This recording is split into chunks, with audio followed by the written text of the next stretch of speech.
Happy republic day. ముందుగా flag hosting అనేది ప్రతి సంవత్సరము 2 సార్లు జరుపుకుంటాం మనం.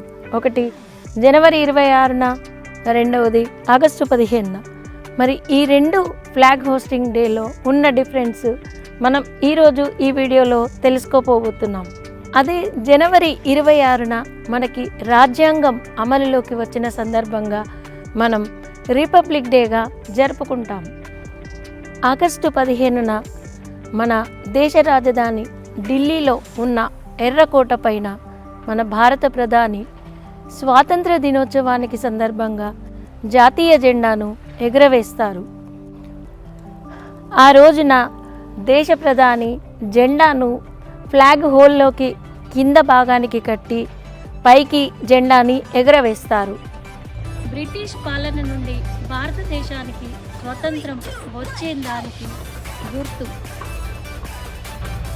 ఆ రోజున మీరు గమనించినట్టయితే జాతీయ జెండా పువ్వులతో కట్టబడి ఉంటుంది.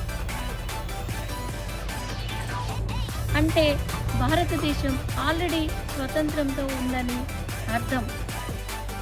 మరి ఈ రిపబ్లిక్ డే రోజు భారత ప్రెసిడెంట్ తాడును లాగి జెండాను ఎగురవేస్తారు. మరి ఈ 2 పద్ధతులని భారతదేశం యొక్క నిబద్ధతను మనకి తెలియజేస్తుంది. వందే మాతరం, వందే మాతరం, వందే మాతరం.